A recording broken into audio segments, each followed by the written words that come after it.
Afternoon, everyone. We're going to be continuing with hydrostatics this afternoon. So we're going to move on to measuring atmospheric pressure. Remember last week last week or week before, we had done that the average atmospheric pressure on the planet is 1.01 by 10 to the 5 pascals. Now, we can measure pressure, air pressure. Air pressure is actually an extremely important tool in not just monitoring weather, but also predicting how weather will go. You would not believe how important tracking pressure makes these days. I'll give you a little, not a story, but a little thing that happened recently. What was it last year? Last year. All right, so we're going to look at this measuring atmospheric pressure, reading from the screen. This is measured with a device called a barometer. A barometer has evolved quite a bit from its initial schematic of an inverted capillary tube in an open bowl of mercury to very precise digital barometers. So the earliest, the easiest barometer, a barometer measures atmospheric pressure. And what is atmospheric pressure?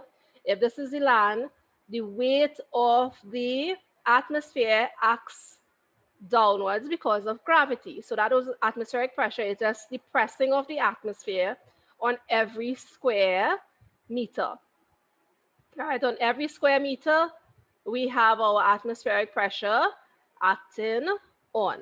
So what happens here? Let's just look what the simplest barometer was. Now, obviously, they made this when they didn't realize that barometers are extremely dangerous because of mercury. But a little bit of ignorance was nobody's bliss, but let's just check and see. So what they had, it was basically a glass bowl, as in the size of the bowl you all are seeing here is probably, if you had it on your computer screen, this is about what, 15 centimeters across? I'm actually measuring to rule earlier. Yeah, about 10, 12 centimeters across. And you had a fine capillary tube. Now, a fine capillary tube is probably the space in the capillary tube is about the thickness of the line here, kind of like a thermometer. Imagine if you just had cracked the end of one of the ends of a thermometer and inverted it inside of a bowl of mercury. Now it's not touching the bottom of the bowl of mercury. So what happens? The mercury can travel up the capillary tube. So the way this works is a really simple, genius device. All right, we have the atmosphere, the pressure of the atmosphere acting downwards. Right? So the atmosphere is pressing down, right? It's pressing down on the liquid. Now it's pressing equally down in all the sides because atmosphere is equal nearly everywhere you go. So if you press down on something, won't it want to move up somewhere else? If you're pushed down like on some bread dough or some roti dough or something, won't it come squeezing out through your fingers? Yeah, miss. Yeah? All right, for those of you who actually know what bread and roti dough looks like. Right? So what happens because the atmosphere is pushing down on the mercury wants to respond and go up somewhere instead. So what it's going to do, because the atmosphere is pushing down equally in all directions, the mercury is going to want to travel up the tube, right? And it's going to travel up the tube. Now, mercury is this silver, just like in a thermometer, silver, so it travels up the tube to a certain height. And the height that this mercury reaches, we can use to determine the atmospheric pressure using our very simple equation that we've looked at before. All right, so we can go ahead and look at the pressure equation. Pressure is equal to rho GH, and we can use this in a mercury barometer where rho is the density of mercury. G is, in this case, we're going to use 9.81. We have to use the exact value of G. And H will be the height of the mercury column. So how high in the mercury goes from one point to the next, right? You just have to read off how high it travels. So there are graduations on this tube. The tube is usually up to about 80 centimeters high, 90 centimeters high. It doesn't get much larger than that. So your mercury, as the atmosphere pushes down on it, right? It pushes down equally. The mercury is going to go up the tube in response to how hard the atmosphere is pushing down on it. Obviously, if the pressure is less, this tube, this mercury is going to travel not as high as before. And if the pressure is more, meaning you press down more, obviously it's going to travel up further. Now, the average, if you were to look at this, if you were to get the atmospheric pressure at sea level, we can work out how high the mercury column will rise. And we're going to do this right now. Now, let's see if you'll remember how to use the formula triangle. I always say use the formula triangle when in doubt of working out something. Pressure is equal to rho GH, and you just cover what you want to find. So I want to determine how high my mercury will travel if my pressure is 1.01 by 10 to the 5 pascals, if gravity is 9.81, and if the density of mercury is, let's see, I should have the value of mercury somewhere. Hold on, let me scroll. I think it's 3850, 13.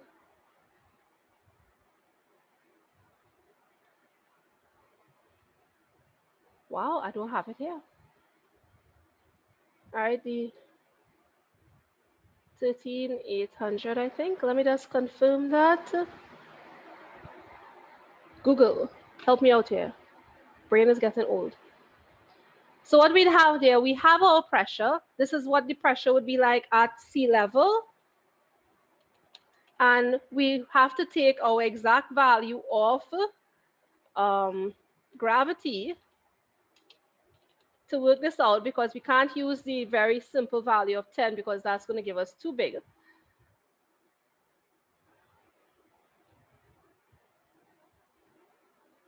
What is 14? 13.7, okay. All right, so it's 13,700. So let's check this out and see. Let's go and work out how high the mercury column will rise if density is 13,700 kilograms per meter cube. Yes, mercury is extremely dense. Gravity is 9.81. Our pressure is 1.01 by 10 to the 5 pascals. Now, if you all have any problems using the formula triangle, all you have to do, remember, when you want to work out or transpose the equation, all you have to do is just take your pen and cover the piece that you want to work out. So if I want to find out the H, I cover the H, and I'm going to be left with pressure divided by density by gravity. You'll see how nice that tool works?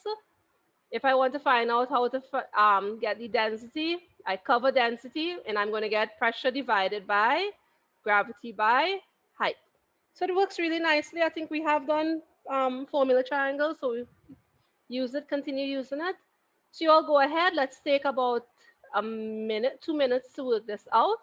And let's see what height you all got for your mercury barometer, how high your pressure will travel if, how high your mercury will travel if our pressure is 1 atmosphere.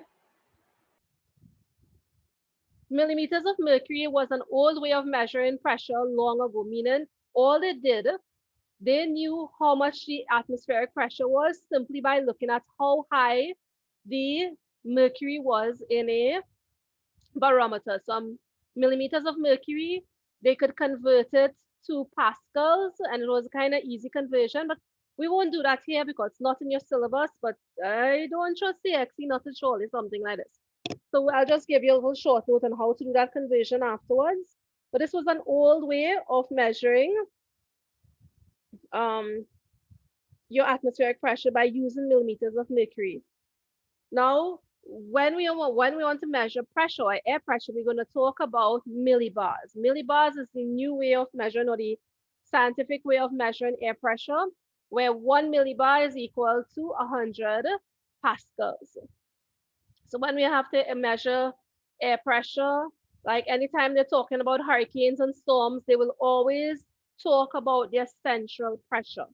The lower hurricane's pressure is, the more dangerous it is. Why is it dangerous? Because when you have a low pressure in the center of a hurricane, or storm, it causes the wind to travel faster and makes the wind move faster. And when it starts to move faster, it starts to circulate. Um, I don't know if any of you all notice, but I can actually notice when we are getting a really heavy rainstorm. Not like this is not heavy rainstorm, this is just consistent rain. But when we have those big black clouds that just break down, burst down in rain, you can actually feel the air pressure drop. You'll feel it in your ears. You'll just feel light little popping in your ears. Pay attention next time there's a really heavy, strong rain. Something that starts really suddenly. All right, pay attention. You can actually feel the air pressure drop. And that air pressure drop usually comes right before the wind starts to blow and that heavy rain starts to come in. So this is actually how animals used to know when weather was going to turn bad, when people used to actually know when weather was going to turn bad just by paying attention to the environmental clues. So you can actually pick up when the pressure drops. You can feel a little pop in your ears, a little lightheadedness. You can actually feel it. When the air pressure gets too heavy, you're just kind of sluggish, kind of sickly feeling. So you know the difference. It's just we don't really pay attention to it anymore, but animals can tell it, can feel it, right? And we used to also. All right, now why air pressure is something incredibly useful to note on our planet. So if we had a map of our planet, you're going to see that if we have air currents moving across our planet, and our air currents are always in response to high and low pressures. High and low air pressures result in more rain and less rain. Where we have a high pressure system, we have no rain, and those high pressure systems are coming soon. Like in February or in March, those high pressure systems start to dominate the Atlantic, and that's when we end up getting our dry weather. Low pressure systems are what usually brings forth rain. So right now, the rain that we have should be a little low pressure. I haven't checked the pressure for the day. I can check and see. Now the beautiful thing about the internet, you can check everywhere and see what the air pressure is at any time of day. Right? You can check what the air pressure is. The lower it drops, the more the rain is going to be. So right now, our air pressure is 110 1,010 millibars, 1,010, 1,100, yeah, 1,010 millibars, which is about approaching low pressure. The average air pressure is about 1,013 millibars. That is average air pressure. That is not high, that is not low. But once we start to drop below 1013, we start to approach low air pressure where we can see rain happening. And when we start going above that, so like when we have like pressures of 1028 and 1030, those are very high pressure systems that give us no rain. So you all saw that extremely hot days that we had like in August and whatnot. We had a big high pressure system sit down, parked up in the Atlantic, and that resulted in no rain. Just looking at, we have Hurricane Iota right now in the Atlantic. Let me show you all what a pressure map looks like. All right, so because I have the pressure map up right now, let's look and see. I can just show you what a pressure map looks like. So here is currently a pressure map across the planet. The red is high pressure, so that means those areas are likely to have no rain right now. The blue areas are very low pressure. Low pressure. Now, some of those blue areas are in the Arctic, so there's no rain up there. There's snow up there. And if we go down to Trinidad, you're going to see how we can actually read our air pressures. It's going to give our air pressures of 10, 20, 10, 10, and 10, 10 is about approaching lowish pressure. So that means that's why we have rain, because the rain is in a nice stable area to be able to fall. When it's a high pressure, the rain is not going to fall because the wind is not right for the rain to fall. The air currents are not right for the rain to fall. It's a complicated thing. All right, lots of people like to say these meteorologists don't know what they're talking about, but it's not that simple. All right, here, if you look at it, we can actually look and see what our, let me see if I can give you winds. All right, we can look at what wind gusts look like. So right now we do have some heavy winds approaching Trinidad. All All right, some heavy winds, the orange here being some heavy winds and whatnot. So you can tell everything. Winds are a result of air pressure changing. And without air pressure changing, we will not know. We will get really, really dry, hot, sticky days. So this is what we need air pressure changes. If you can go to big, bad, huge Iota, which is making a whole bunch of mess across here. All right, Iota is the strongest hurricane of the year. Not good news for Nicaragua and Honduras. So you can stop there. So air pressure, as you see, is really important when it comes to um, not just knowing what the pressure is, but weather. If we don't know what the air pressure is, we can't predict anything. All right. Last year we had big bad. Was it last year? No, year before was big bad Dorian. Dorian was a monster. And what had happened with Dorian? Dorian sat down for 24 hours at a massive category 5 hurricane in the same spot for 24 hours. And why did it sit down in one spot? Because we had a high pressure system on one side, we had a low pressure system on the next side, and then both of them stopped moving. So that means the hurricane remained in one spot. Y'all, I don't even want to know what it is like to have a hurricane sit down in me, right, for 24 hours, much less the worst of the worst, which is an above category 5. Your category 5 hurricanes have winds of 350 kilometers an hour. Anybody of us know how fast that is? Anybody care to imagine how fast and terrifying that is? No. All right, so let's go back to what we were doing. So this is why we have barometers. Yes, Michelle. All right, so let's go back to this. So this is what we have barometers for, to measure air pressure. Air pressure is one of the most important things that we have to look at weather. And weather's, without looking at the weather, we kind of like don't know what's happening tomorrow. All right, so we have a manometer.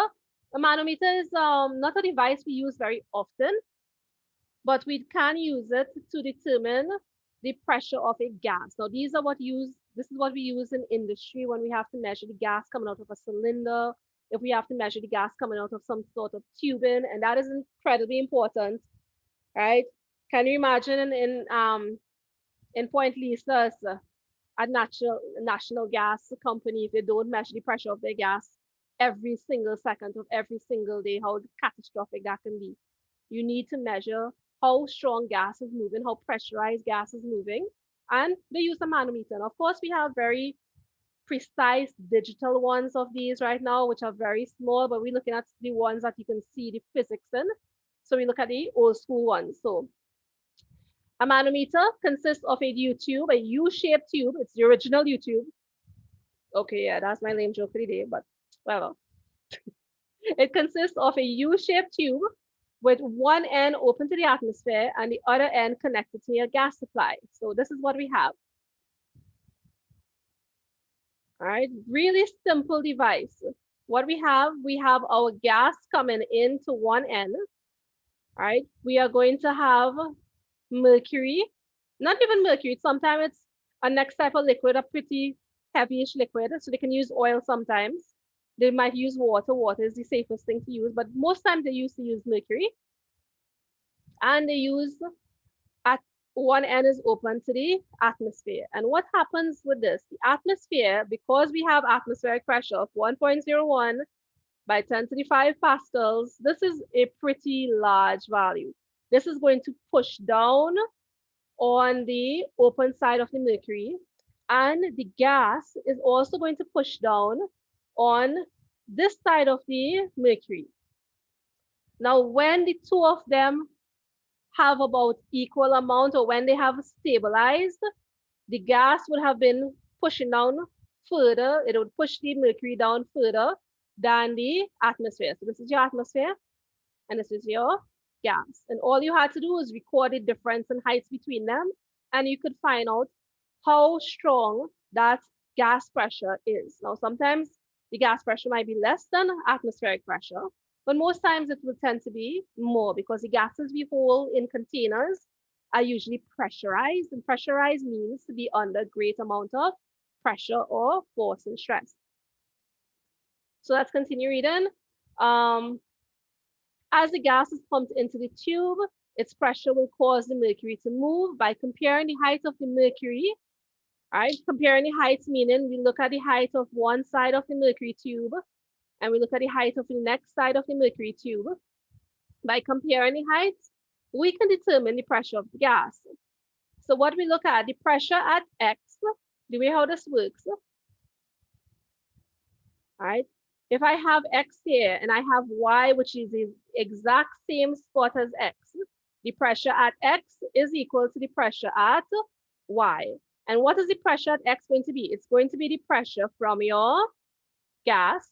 And what is the pressure at Y going to be? The pressure of Y is going to be the pressure exerted by the mercury above Y plus the pressure of the atmosphere. So you're going to get two types of values there. Why is it so far away?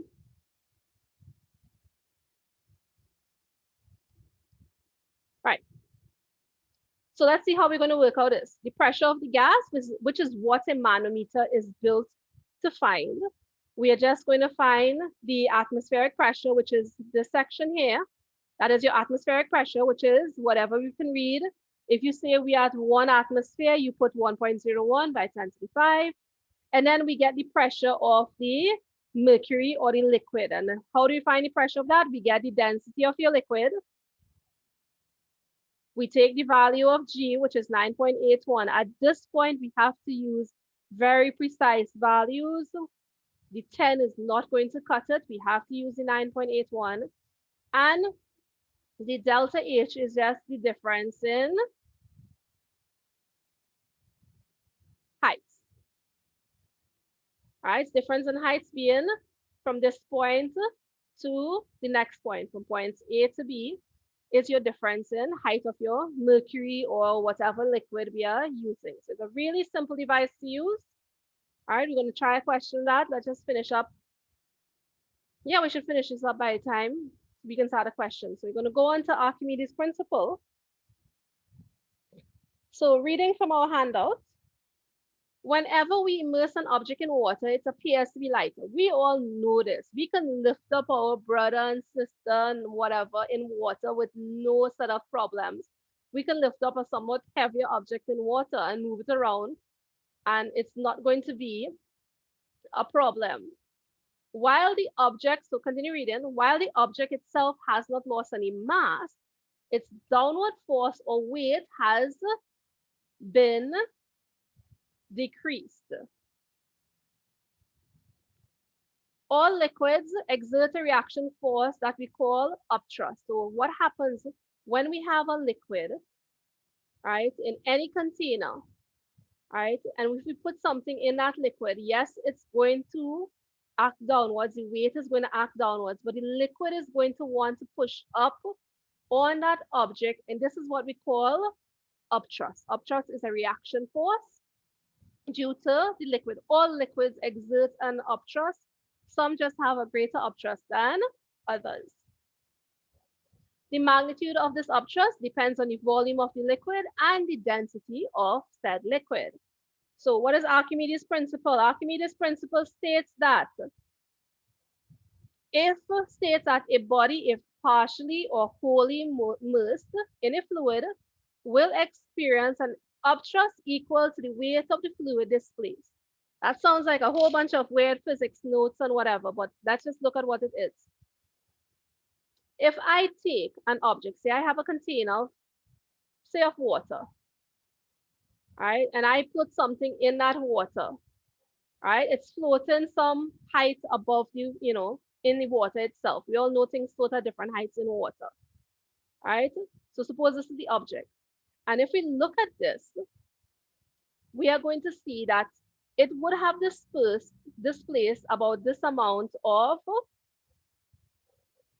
water, right? Because two things cannot occupy the same space at the same time. It would have displaced this amount of water because the object is there. Now, if we go All right, this is the amount of water it would have displaced because this is the exact shape of our object. If I found the weight of this water, of this liquid, the weight of this liquid will be equal to the upthrust offered by the liquid. Now, what is upthrust? Is simply the upward force that pushes up on an object, right? You all know, you all can try it, especially with a object that floats. Every one of us have done this. We hold a beach ball or we hold a basketball or a ball underwater and we let it go. Who here has never done that? Silence. And who here has gotten hit in their face while doing that? I can raise my hand. Miss me. I think we've busted a lip, probably broken a nose, get something, right? Playing, we know what we're doing, but we don't always know what we're doing, right? We all know this. And what happens, that reason why when you push down something in water and it flies back up is because of the upthrust being offered by the liquid. And we could work out what this upthrust is simply by looking at how much water is being displaced, not water, but how much liquid is being displaced by your object. Now, it's a really cool thing to realize. It's like, okay, how much upthrust or how much your object will float or sink depends on how much liquid has been displaced. That's a pretty awesome idea. So let's look down now more into the physics part. So if I have an object that has a weight of 20 newtons, right? It has a weight of 20 newtons, and I end up putting it into some water, right? This is what we call a eureka can. I'm going to talk about a eureka can just now. What a eureka can is, it has basically a spout and it's filled up with water right to the edge of the spout. So the instant we put something inside of here, the water is going to overflow into a container. All right, that's all it does. The Eureka can is a really special instrument, very simple instrument. You can make it. The instant we put something in there, it's because an object in water cannot take up the same space at the same time. It needs to displace it. Displace it means to carry it somewhere else or make it move. So the way the Eureka can works, as soon as you put something in it, it's going to cause it to overflow, and you can measure how much liquid has overflowed. So Eureka can, if I put this object in some water and float it, it's going to appear to be lighter. Did it lose any mass to get lighter? No, but what is losing, remember, weight is a result of mass by gravity. But in this case, the water is pushing up on your object, thus making it appear to be lighter. This is why we can lift our friends, we can lift our brother and sister and throw them around in the water very easily, because the upthrust is reducing their overall downward weight. So what happens if we even carry this down further? Now, if you look at this, all right, upthrust is equal to the weight of your fluid displaced. So if we displace more fluid, we're going to have a greater upthrust. And if you have a greater upthrust, we're going to be lighter and lighter. So let's look at here. If we took this object and partially immerse it in liquid, it's going to give off some amount of water. And it's going to get lighter by a small amount. But suppose I now go and sink it down into the liquid, right? So now it is wholly immersed, right? We have much more liquid being displaced, and therefore we have a greater upthrust being offered by your liquid, and our object appears to be even lighter. Did the mass of our object change? No. Did gravity change? No. But because we have two opposite forces acting on each other, right, when you work out positive and negative, you're going to get a smaller number. Now, how did they come up with this? We're going to come up to our wonderful stories of Archimedes. All right, in physics, we like to tell some stories, and we will look. You all hold on, I just have a phone call. Just now, give me a minute.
Right, sorry about that, guys. Oh, they probably had a huge big gap in the recording. That's all right. So, Archimedes, right? How did we come up with Archimedes' principle? Now, it was actually coined by a what you call it, by an Italian or Roman science officer, science advisor to the Roman emperor at the time. So he was an actual person, and he was assigned to just check things for the royal court. And this is what was the problem. The king had sent his crown to fix, and crowns back then was like about 2 kilograms of gold on your head. That's a lot of gold on your head. And you want to make sure that you don't lose any of this gold. And he had sent it to some, as you can say in Trinidadian term, a smart man who was known to steal and thief from other people. So he had fixed the crown, and they wanted to know whether or not the crown that they had gotten back, right? So they sent the crown, he got back his crown. Okay, that's a really horrible looking crown, but whatever. I can draw a better crown. And they did not know if this crown, right, was the same crown that they had given the man to fix. Right, there was no way, this was back in BC, like 10, 100 BC, so there's no fancy way of checking to see whether or not he had replaced any part of the crown without mashing of the crown. So Archimedes had this idea in his head how to determine whether or not the crown was legitimately the same amount of gold they had given him. So you all know when you have a problem on your mind, it's there on your mind constantly. And imagine back then we had no phone, we had no distractions. So they had to sit down and think about their issues constantly. So he was just um, thinking about his problems. And one day he went for a bath, right? Filled up his bathtub to the end, right? Now, of course, this probably happened to him many times before, but because the issue is on his mind, right? Because there's certain problems on his mind, he filled up his bathtub. And as he got into the bathtub, we all know this, the bathtub will overflow and thus wet up the entire bathroom. But rather than think, oh, I'm an idiot, I just flooded out my bathroom, he realized, wait a minute, why did that water move out of the tub? So because his brain is thinking about something, he sat back and realized there's a reason for why this happened. And he thought about, two things cannot exist in the same spot. And it had to be that my weight was moving the water. And he went right there and then, took a smaller object in a smaller bucket and saw that how much water was displaced was actually equal to the object Wait. weight. And he realized this pretty quickly, and this is where they came up with his story. He ran across the streets of Rome, stark naked, shouting "Eureka, Eureka!" Eureka actually means I revelation or to understand something. All right, so he ran to the court, butt naked, shouting "Eureka!" He knows how to solve the problem, and yes, he did they end up finding out what was the density and weight of gold. They knew what was the volume of the original crown, and they went and weighed it and checked it, and they realized that the crown that the king had gotten back was not the real crown. It was made of a lesser material. So he probably had gold plated it or something and replaced most of the crown with a gold plated replica. So this is where we came up with Archimedes' principle. So it's a very ancient physics topic.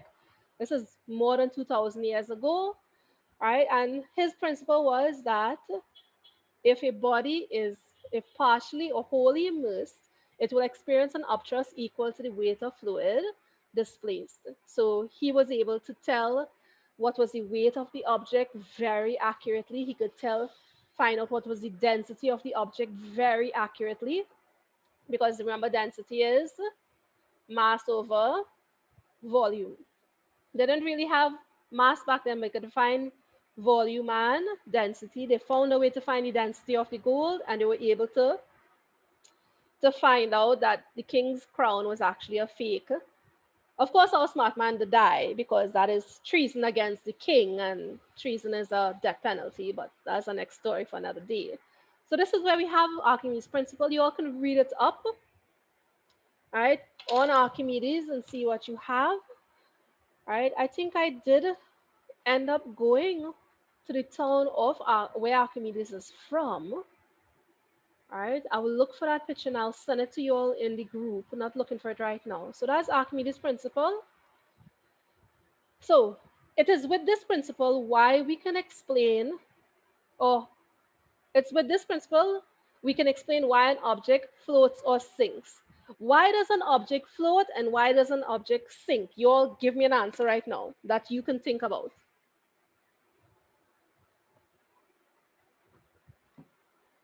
The air inside an object will positively, Such as, like the ball example. right? So that is the float. What objects sink? What makes an object sink? Actually, The and what? the fact its weight on the cutter is not hollow or that it, Anyone else? You're on the right track. Anybody else wants to try and answer? Anybody else?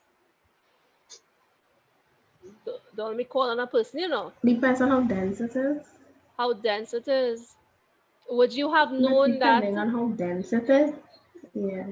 Okay, so we have just done density and mass and volume, but if in regular life, without the physics terms, you all looked at something and realized if you put it in the water, it's going to sink. Why would you say something sinks? Because it's Maybe heavy. because it's a full It's Because solid. heavy. because it No, is because it's heavy. heavy. But we know that that can't really work. Do you all know how heavy an oil tanker is? No. It is hundreds of tons heavy. All right. So weight doesn't make a difference. And lots of people used to think that materials made a difference whether it floated or sank. As in, plastic will float in water. But if I took my, I have no metal on my table, but if I took a piece of steel or a piece of nail, or a nail actually, and put it in water, wouldn't it sink? Yeah. Miss, All I right. know what else too? What? Aluminum foil. If you take the aluminum foil and you just rest it, I don't think it would sink. But if you crumple it up the same amount, it would sink, I believe. We did a lab in that, didn't we? Yeah, yeah, we did. Something similar. Yeah, just We like did. this. We did that lab. All right. See how all the physics terms comes back together and melds back together. All right. So what happened? They used to think that the type of material would determine whether or not something floated or sank. That's not necessarily true because oil tankers and all of these massive, huge cruise liners that are basically 20, 25 stories high, that's how high they are. And our back building is 3 stories high. So think about how massive these cruise liners are. And they are made out of steel, not aluminum, not some weird alloy, straight old simple steel. And they float well.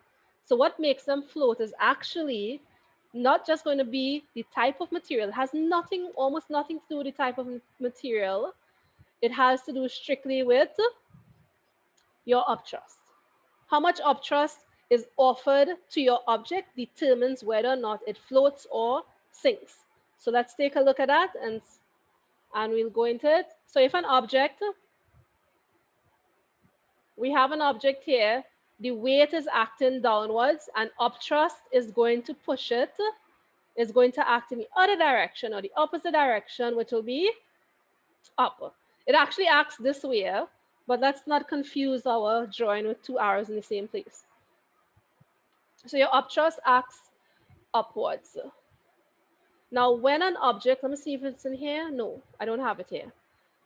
So when an object wants to float, so when I want something to float close to the surface of a liquid, what happens? Your upthrust is greater than the weight of your object. So if the upper force is greater than the downward force, obviously the upper force is going to win, right? And it's going to push your object up to the surface of your liquid.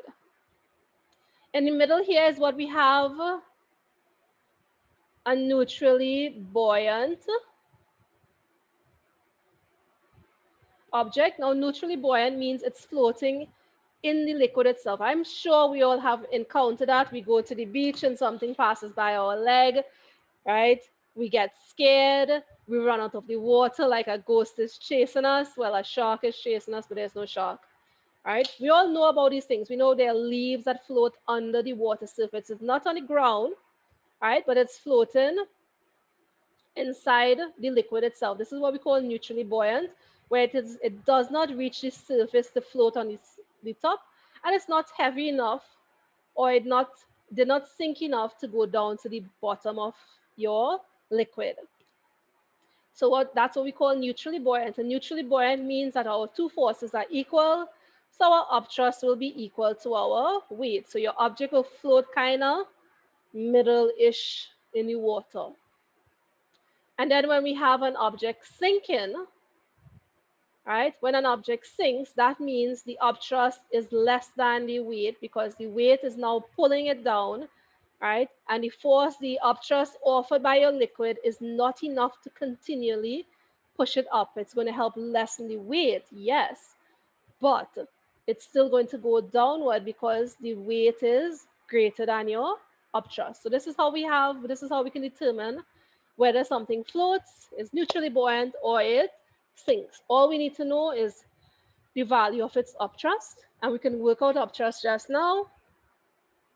All right, so let's see.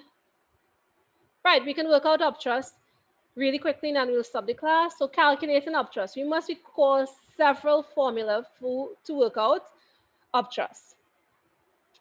We know that pressure is equal to force over area.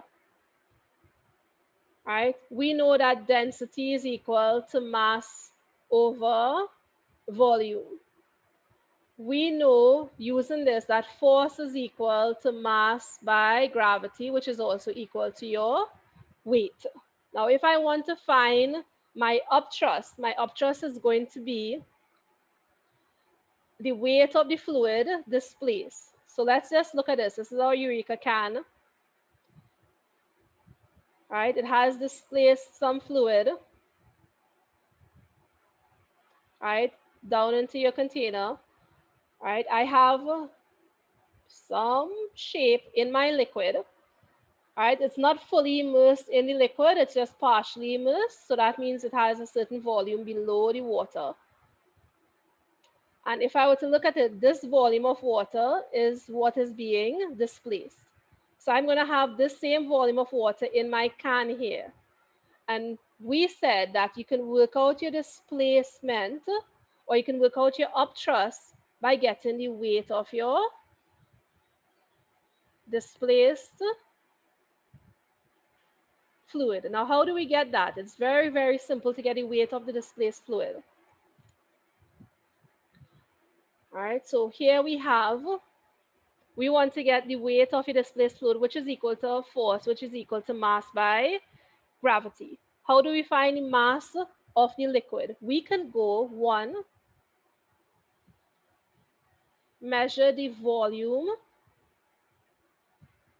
of your displaced fluid.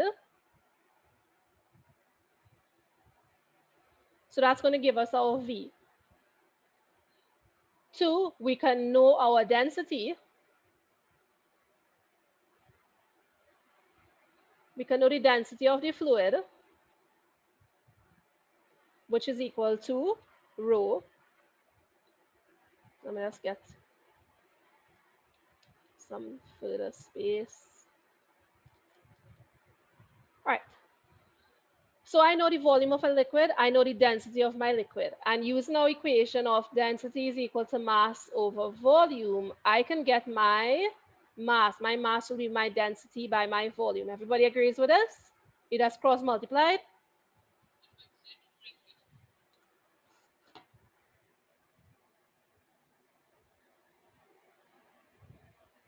Anybody?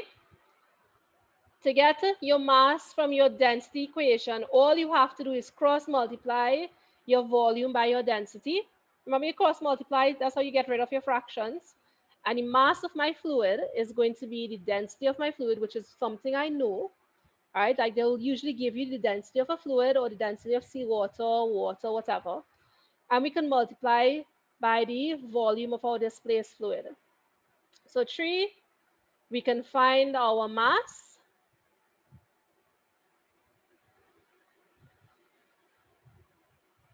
using mass is equal to rho by rho by volume. And then 4, we can find the weight of your displaced fluid. All right, so your weight of displaced fluid, which will be your upthrust, will be mass by gravity. And in this case, we're going to use this term up here. We're going to use volume by rho. So you're going to get rho v g. So how do we work out the upthrust of a liquid? Upthrust of a liquid is equal to the density of the liquid by the volume of the displaced liquid by gravity. All right, so we'll do this the next day. We will stop here. We will continue with some questions. We're going to do a lot of questions the next day. Stand by this week sometime. You're going to get your next lab. You're going to get back your PDs. If not today, you're going to get them back tomorrow. All right, I will send it to you in your emails. You will get the mark back in your Google Classroom. So I will just assign you the mark in the Google Classroom. So you'll see what mark you earned. And then I will email you back the PDF version of your reports so you can see where your corrections will. I will always email you them back because there's no way for me to send you the corrected form in the Google Classroom. So, you know, it's a little bit of a problem. All right, we have some questions here to try. Yes.